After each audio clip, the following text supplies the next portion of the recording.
we go deep into the details, and we do that with you, obviously, my listener. Let's start with this one that says,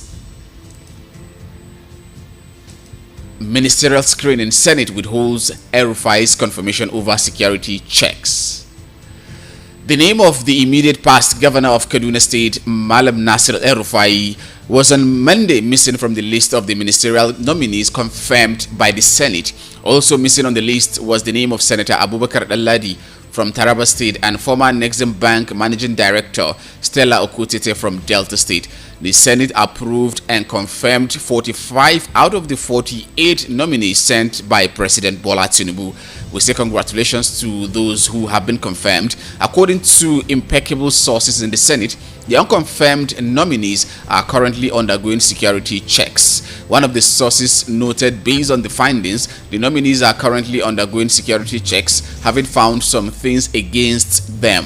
Another source told the Punch that we are observing them and we believe that there are some things that are incriminating against them. So we have sent their names back to the executive for necessary checks. Corroborating the source, the Senate spokesperson Yemi Adaramodu explained that the Red Chamber confirmed 45 names, while 3 others were still undergoing further legislative actions. Adaramodu said 48 names were sent, comprising both males and females. 45 were confirmed. The 3 others are awaiting further legislative actions, which will be hinged on other arms of government having given us all the necessary impetus to do the final screening. But today, out of the 48 names sent, 45 have been confirmed and approved as ministers of the Federal Republic of Nigeria. This will be communicated to the president alongside the 3 other names which are still awaiting further legislative actions.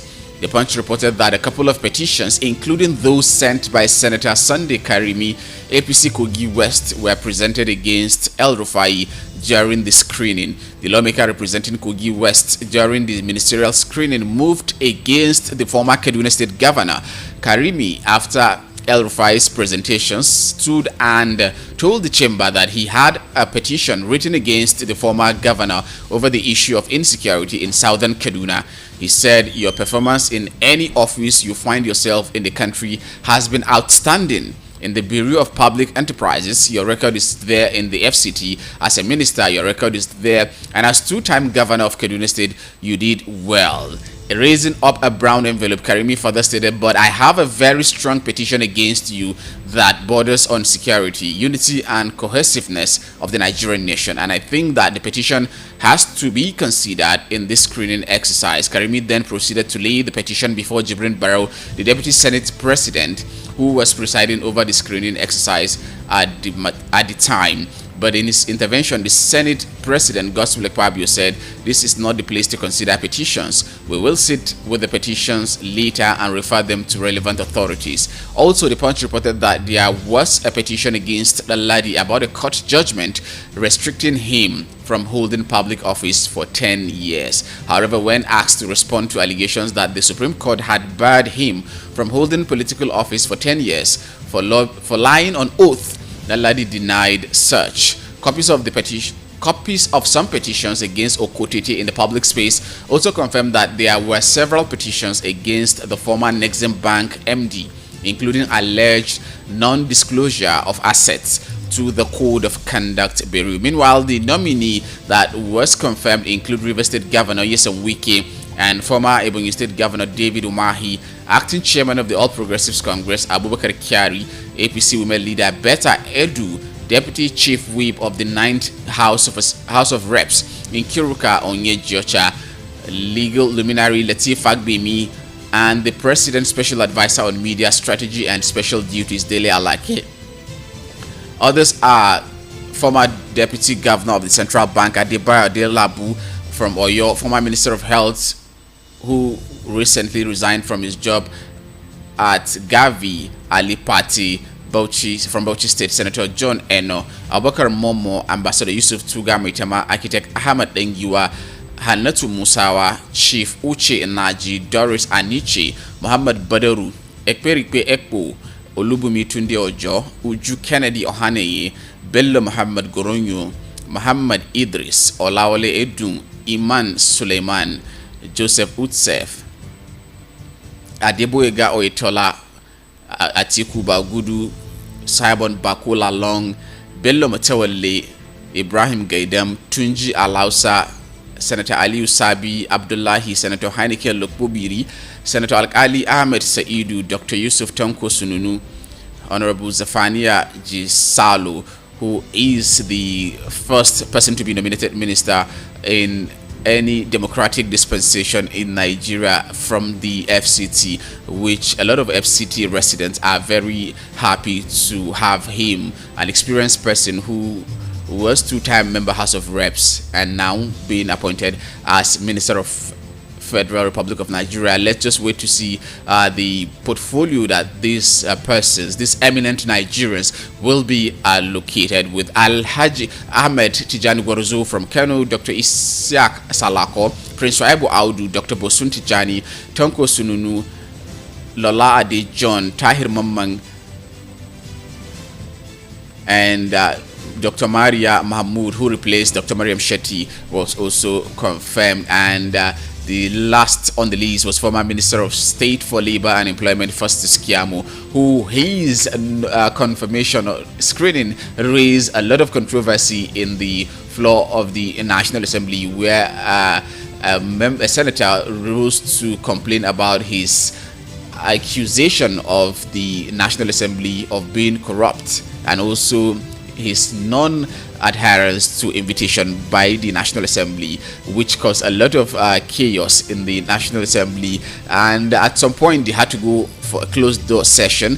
Some sources said the Senate president had to go see the president in the villa before they reconvened, and later he apologized and made some explanation before he was asked to take a bow and go. This is Nigeria, and whatever you do today will certainly come to meet you tomorrow. So whatever you're doing, in any position you find yourself, make sure you do the right thing so that posterity will judge you and nothing will come hunting in the near future. Do whatever you want to do in the right way. And talking about that, let's move to another headlines that we have here that says federal government withdraws contempt suit against Labour. NLC may suspend strike. The federal government on Monday backtracked and withdrew its contempt suit filed against leaders of the Nigerian Labour Congress and the Trade Union Congress for organizing a nationwide anti-subsidy protest on August 2nd, 2023. The development came barely 5 days after the Ministry of Justice sued the organized labour leaders for allegedly disobeying a court order barring them from leading the nationwide protest. The National Industrial Court had stopped the organized labor from going on strike, but human rights lawyer and counsel to the organized labor, Femi Falana, insisted the union could proceed on the protest. On Wednesday evening, the organized labor met with President Bola Tinubu and reached an agreement to end the one-day protest. This came with agreement that the federal government would approve labor awards and expedite the implementation of subsidy palliative. Despite the agreement, the Ministry of Justice sued the organized labor for court contempt, a development that angered labor leaders who later announced plans to begin a nationwide strike on August 14. However, the Federal Minister of Justice on Monday said the government had backtracked from going ahead with the contempt suit.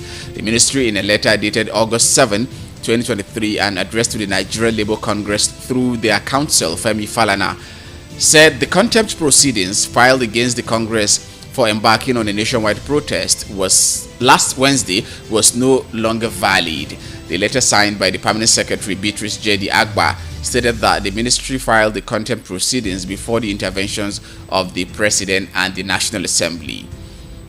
Alright, so this issue has been settled. We are no longer going to be waiting for 11, 12 or 14 for a nationwide strike by the NLC. So now we will start counting. We will start waiting to see the outcome of the meeting between the president and the labor leaders, especially concerning the palliative.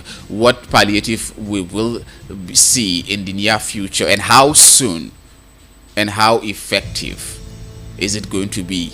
Those are the questions that we will be asking. These are the questions that are begging for answer. Now let's see what will happen. Just recently, a governor in the northeast rather, Governor Umara Babagana Zulum of Borno State distributed palliative to some household in Maiduguri, 54,000 bags of rice, 54,000 bags of beans. But one thing that stood out for me in the just like should I say that it's not okay for me is that he said 3,000 bags out of the rice that was distributed came from the federal government. So are you saying it is 3,000 bags of rice that a state would get from the federal government to cushion the effects of subsidy removal? Because we got the information by the president that he had ordered an immediate release of grains nationwide, and if Maiduguri is getting 3,000 bags, then I guess all over the federation will be 3,000 bags. And how many people will get 3,000 bags of rice? How long is it going to go? How far is it going to go? How many people will be able to get covered with that? Those are questions that are begging for answer, and we will wait to see when they come.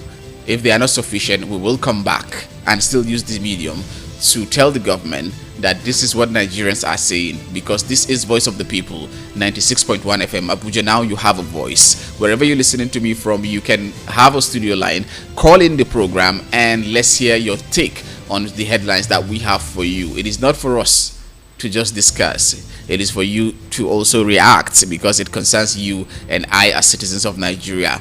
Now we have given you the mandate, we've given you the voice, we've given you the power to make use of it judiciously and let the government and let other Nigerians hear you and hear your thoughts. 0700 010 961 961 0700 010 961 961. That is the number you can call, or you can use the WhatsApp portal. Same number works for all. You can call us via the WhatsApp portal, or you call normal caller, you send SMS, or perhaps you want to use the voice node platform on the WhatsApp. You do that, of course we will play your voice. Don't hesitate, don't stay on the fence, make sure you join in the conversation. Let's move to another headline before we go on a commercial, and when we come back we'll link up with our guest analyst in person of Rufai Oseni. Let's take a look at this. ICPC probes corruption allegations against Malami. The Independent Corrupt Practices and Other Related Offences Commission is investigating allegations of corruption and abuse of office against immediate past Attorney General of the Federation and Minister of Justice Abubakar Malami. This was revealed in a memo dated July 19, 2023, signed by the Petition Registrar, ICPC, H.S. Folaranmi, on behalf of the ICPC Chairman, Professor Bolaji Owasonoye. The memo was in response to a petition filed by the Human and Environmental Development Agenda accusing the former AGF of corruption and high-handedness. it says, I am directed to acknowledge the receipt of your petition on the above subject and to inform you that necessary action is being taken on the matter. The memo read. Header, writing the ICPC through its chairman Olariwaju Suraju in its July 10, 2023 petition cited by the Punch correspondent, has said reference number of allegations against Malami.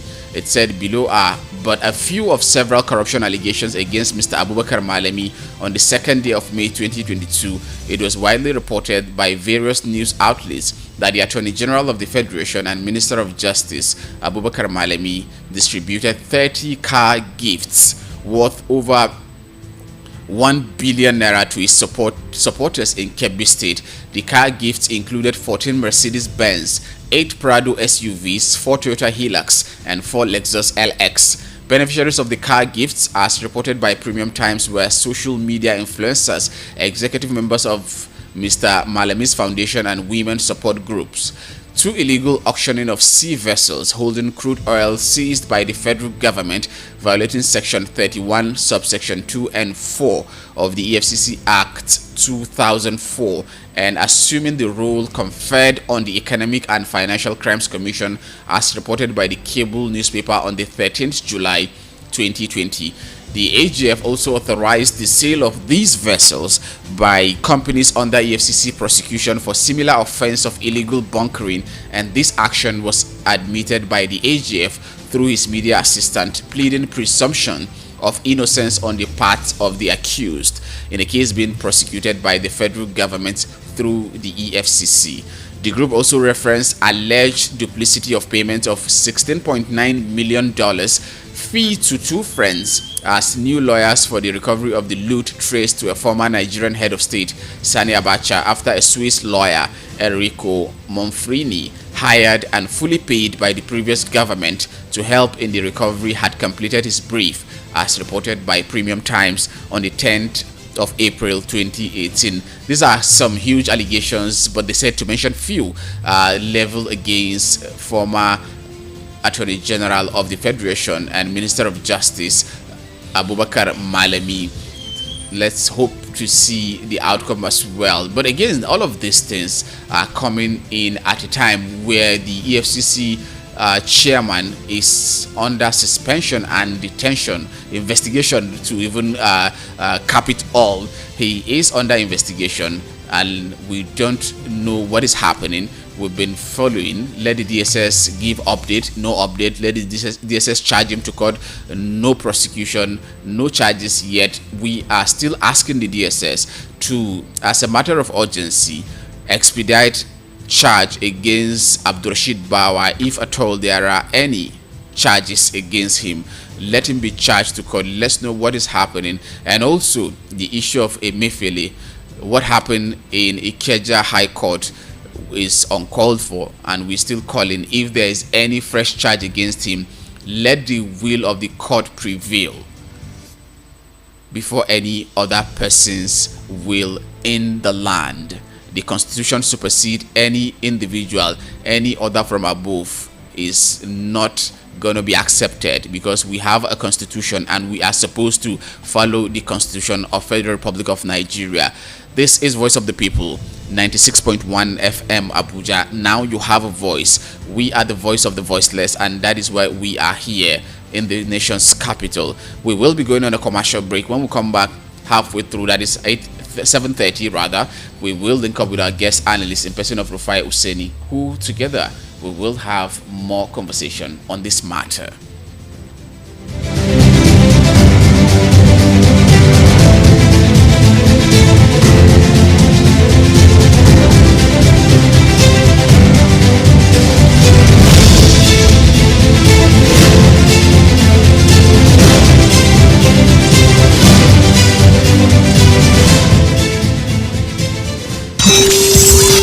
Connect with the live studio.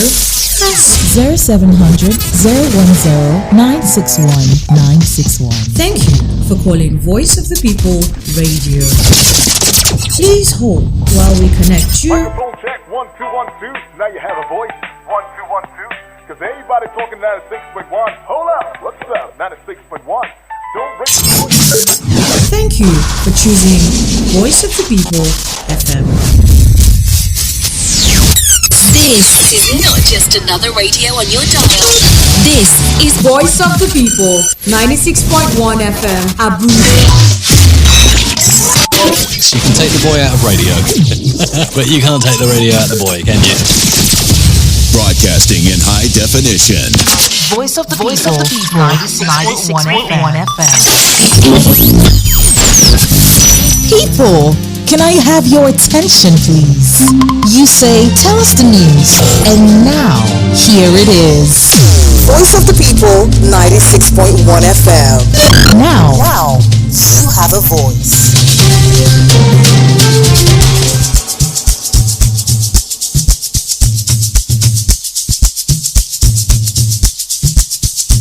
Are you aware that Iruka Online Limited installed and designed a 100,000 capacity church building? Oh yeah, we are the sole distributors of global leading brands all over the world, such as Wafday Line Array, speakers and digital amplifiers, Preseno's digital mixers and studio equipment, Coswell workstations and keyboards, Fender guitars, Mapex drums, Ash touchdown bars combos, just to mention but a few. We offer flexible payment plan handled by our financial department with 24/7 customer care support system. You can visit our website on www.iruka.com to avoid buying fake products. You can also visit our showroom at number 36 Lagos International Airport Road beside Golden Tulip Hotel. Iruka, never settle for less. Are you traveling to Lagos and desire a perfect getaway? Look no further than the luxurious accommodations at Airport Golden Tulip Hotel, number 42 Murtala Mohammed International Road, Lagos. Relax and unwind in our beautiful appointed rooms, featuring all the amenities you need for a comfortable stay. Now, whether you are traveling for business or pleasure, our attentive staff is here to ensure that your every need is met. We also offer complimentary pick-up and drop from the Lagos airport. Why not take advantage of our state-of-the-art fitness center, outdoor pool, and enjoy a delicious meal at our on-site restaurant? With stunning views, world-class service, and a prime location, Airport Golden Tulip Hotel is the perfect choice for your next vacation or business trip. So why wait? Book your stay today and experience the ultimate in comfort and luxury at Airport Golden Tulip Hotel. For bookings and reservations, please call 0815-8003-333 or 0815-7003-333. You can visit our website at airportgoldentuliphotel.com. Airport Golden Tulip Hotel, where luxury meets comfort. Believe me, believe me, believe me. The award-winning pizza in the US is now here in Nigeria. Ladies and gentlemen, I present to you Romeo, the pizza champions, and Coldberry ice cream. Delight in every school. Visit any of our outlets and feel the rich taste from the pizza champions and Coldberry ice cream. At number 4, Ogbomosho Street, Area 8, Geriki, Abuja, or 3rd Avenue, Gwaripa, Abuja, or Federal Housing Estate, Phase 2, Lube, Abuja. Call 0908-831-5906 or 0908-831-5908 or 0909-238-9861. Check us out on Instagram and Twitter at romeospizza.ng. Website www.romeospizza.ng. Romeo, the pizza champions.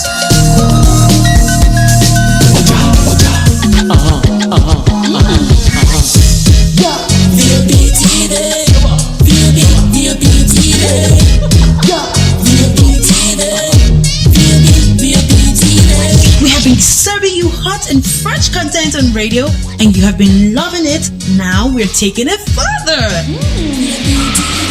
Catch us live on YouTube at BOP TV for all the juicy content you can't resist. Talk shows, exclusive interviews, news, lifestyle, and more. It's all about you. BOP TV, show up, speak up.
it's pretty. There was what's it called that came up?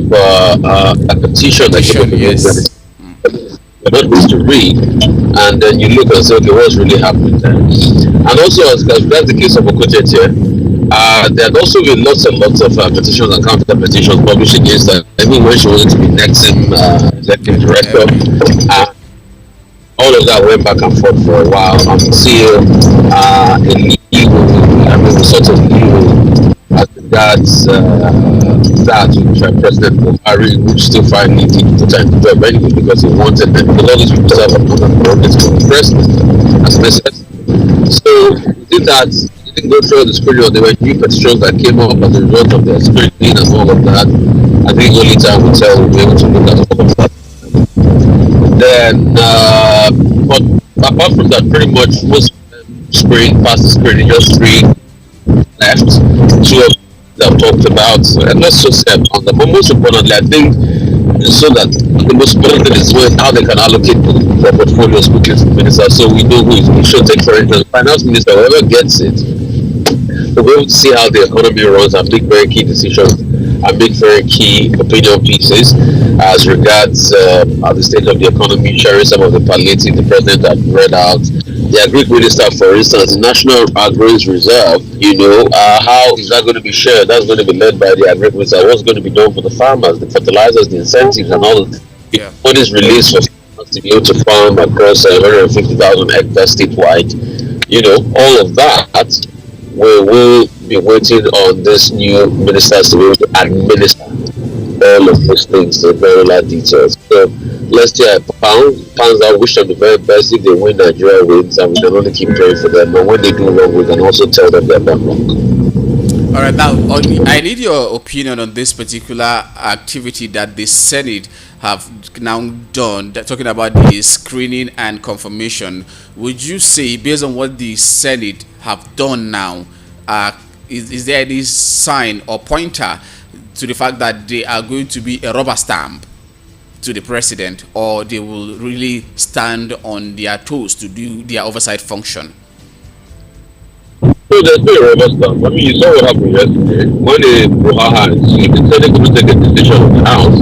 Mr. Fabio had to go meet the president. So that's a confirmation that they're rubber stamp. And pretty much they're still pretty much rubber stamp. I mean, I thought that the Senate would have made some challenges, as regards candidates, and you see that the reverse engagement by some of them were shut down, in favor of people, because these people were the ministerial nominees of the minister. And you see, there was a last minute change as regards the minister, Miriam Shetty and all of that. So, I mean, it speaks. That is still largely rubber stamp. All right, let's move to the other headline here. Hello, can you hear me? Yes, I can hear you, sir. All right. FG, that is federal government withdraws contempt suit against Labour. NLC may suspend strike. I think government acted in very bad faith. And if government wants Labour and unions across the country to trust her, you must do things in good. The federal government first went to court when Labour said they were going to have a strike a couple of weeks ago. Yes. And guess what happened? Not go on that strike. They respected court orders. But what Labour went on was a protest. And after going on they went back and ended the protest, one at the National Assembly, where the Senate said they were going to set up a 3-man committee to look at their concerns. Secondly, they went to the president, and photo ops. And the president even gave them assurance, and it was based on that, it's the protest. And after they stopped the protest, the government then goes to the back and go fast contempt against them in courts. That's bad. The Labour said they're going to strike. Now the government is withdrawing that contempt. Why did the government withdraw the contempt in the first place? If you justify yourself that you're right with the contempt, why withdraw it? Because Labour threatened to strike too. But you people had agreed, so why act in bad faith?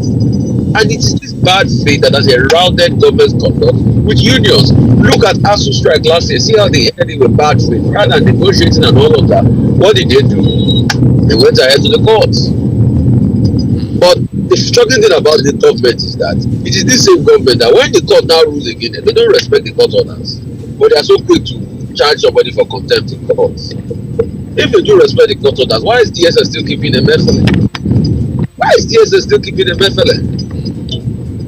They, on one hand, will not respect court orders, but they want other people to respect court orders, and they are the quickest to file contempt. all the contempt, what is it called, filed against top officials. Why didn't they respect it? They can file contempt, but they are the ones quickly to file contempt. This is the bad faith at which government wants to say. Our government needs to change it. And you see, I tell most people that, see, if government starts to act accountable, people will try to believe them.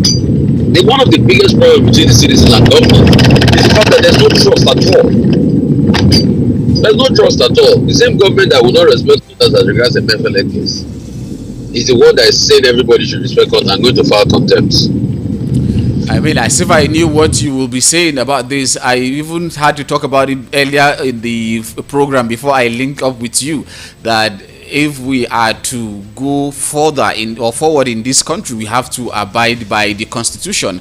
Why is Emefiele under detention? Why is Abdurrashid Bawa under detention without being charged to court? If at all there is anything, they should be charged to court. Let's know what they did. What is their offense?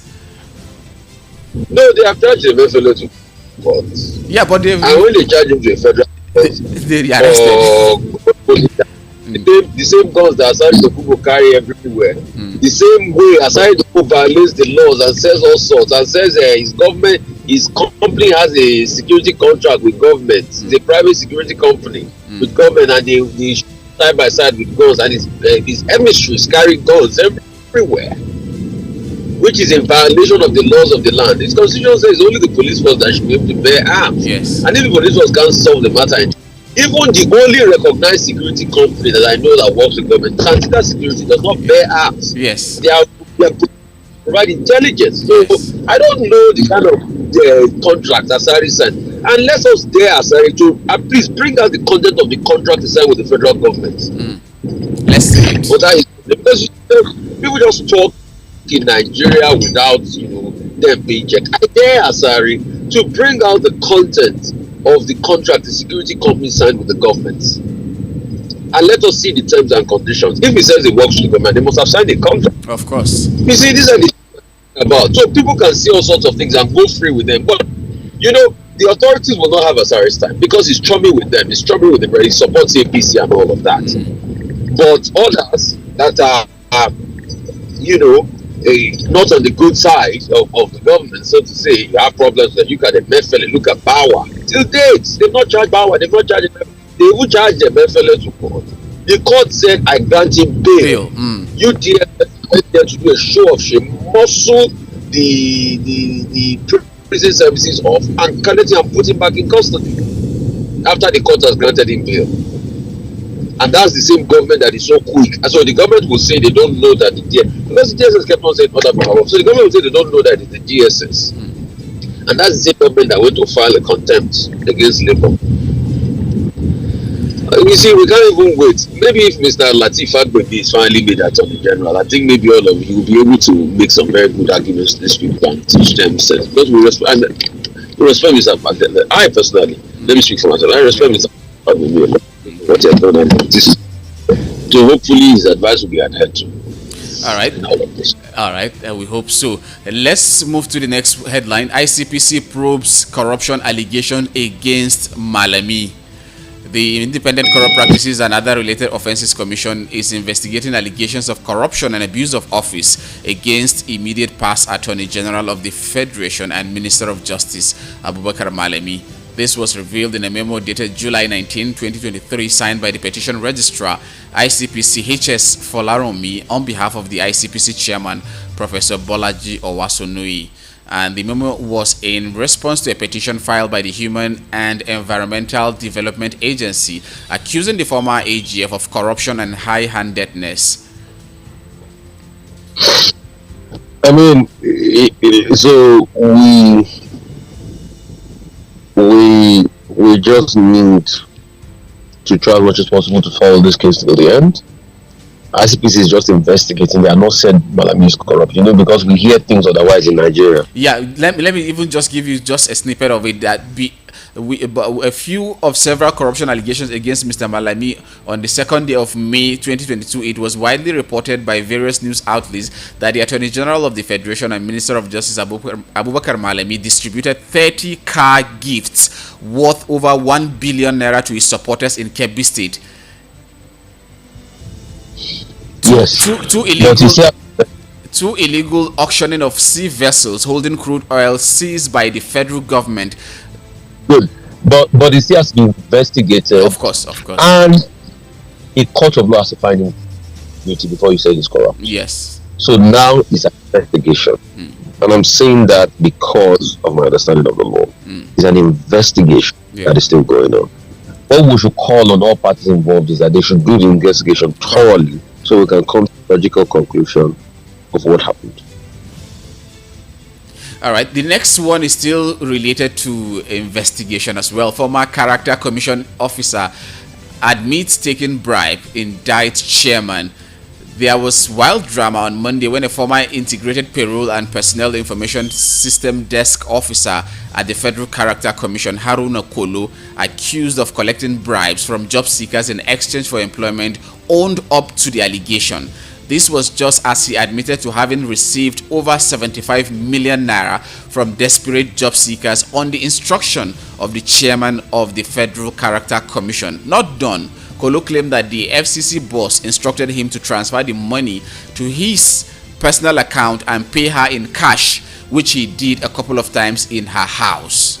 Kolo made the revelation at the ongoing investigative hearing by the House of Reps and ad hoc committee investigating Federal Ministries Department and agencies, parastatals and tertiary institutions on mismanagement of the IPPIS.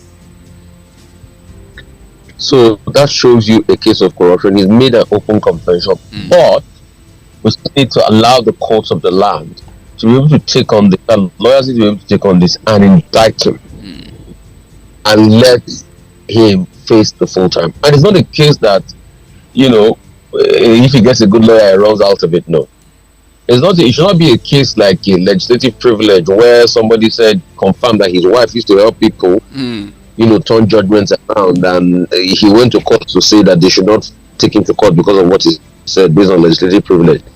So based on that fact, if somebody makes a statement that he killed people in the house, he will also go to court and say they should not come try him for murder because his legislative privilege based on why he's speaking. You can see the kind of country we are running. But as regards this, goes to show the massive corruption in our public sector. How can you be taking money from hitherto job seekers that are looking for jobs? They don't have money. They don't have wherewithal.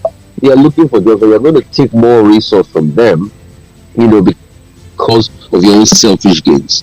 And it speaks volumes about the country. But the law must take its course. Our country will be sanitized from all of these shenanigans that is going on, and we must be able to coordinate things effectively. All right, before we move to the foreign scene, though it concerns us all, talking about ECOWAS and Niger issue, let's take a look at this one that says total deregulation of cocoa responsible for sector woes, says Cocoa Farmers Association of Nigeria. The national president of Cocoa Farmers Association of Nigeria, Comrade Adeola Adegoke, who lauded the move, lamented the total deregulation of cocoa sector after the dissolution of Commodity Board in 1986 set the industry backward without any appreciable progress in quality production, productivity, and the fair market mechanism to support farmers. My question on this, I know you would have a lot to say about this topic, but again, I want you to generalize, to expand it in terms of deregulation in Nigeria. How far have we gone? How far have we fared with deregulation generally in Nigeria? I mean, we've not fared very well because the factors that ought to aid the process have not been put in place. So you don't really have a fair market economy. And I think the only sector probably that once we've opened up, we really can say is a poster child for a success story is only the telecom sector. Right. But apart from that, we've not fared well. Even in the electricity sector, we've not fared well. And it goes back to the talk about cocoa boards. I remember cocoa board used to be very big. They set the prices, they help with scale, aggregation of scale for farmers and things like that. But since that one was stopped, then it became a shambolic slippery slope for all of us. And truth has to be said, when you have a slippery slope for everybody like that, then nothing grows. So take for instance the cocoa sector.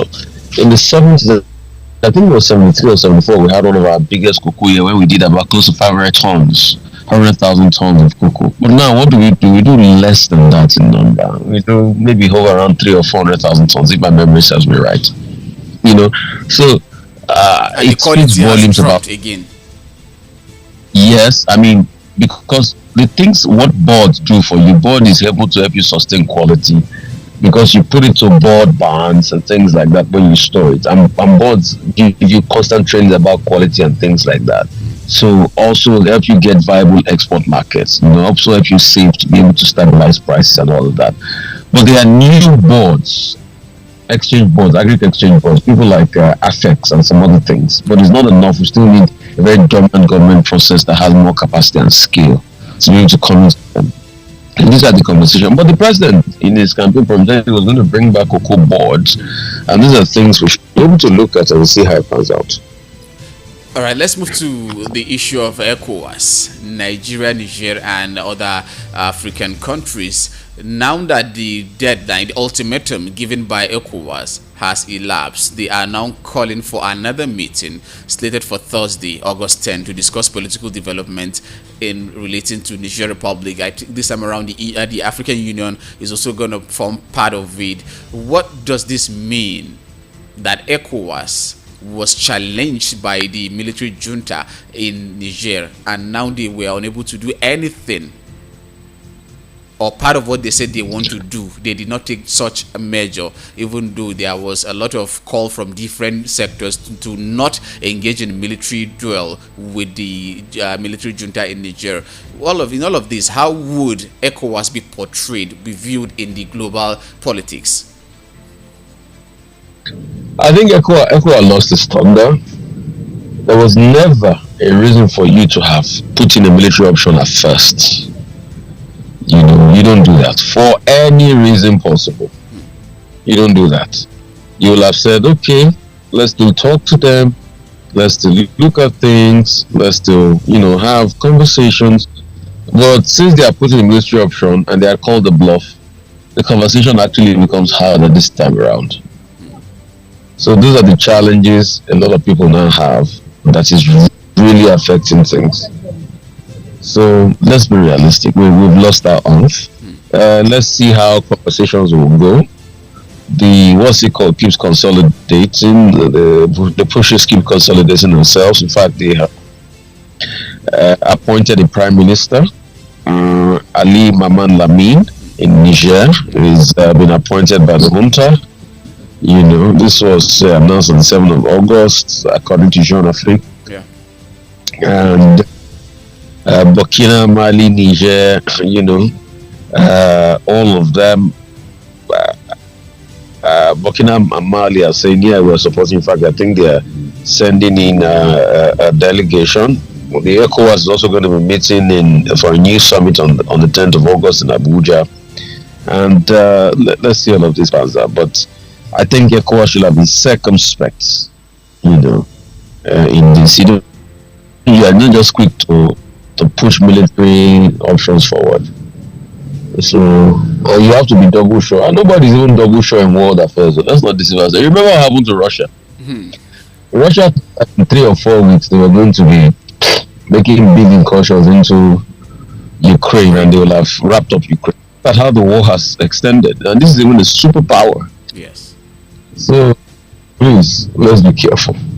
Let's be careful. And by extension, what does this mean to West African nation? What should the nations know or do about this issue of increasing number of coups within the West African region?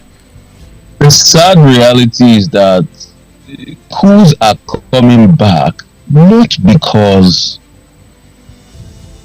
that most African nations don't want democracy, West African nations.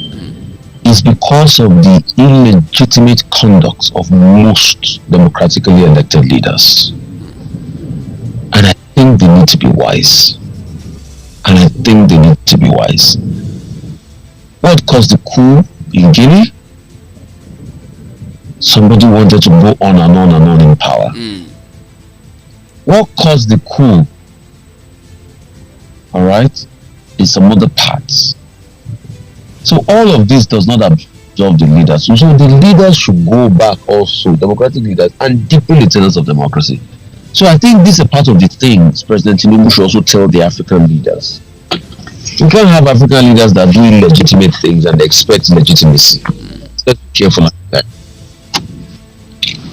Can I rest my case for today? Yes, have a brilliant day, yes, my friend. of course. Thank you very much. Have a blessed day ahead as well. Thank you very much for your contribution on the show. We appreciate you as always. All right, that was Mr. Rufai Oseni with his own perspective to the headlines that we have for you today. We have 2 minutes. Yes, let's see if we're going to have a lucky caller today.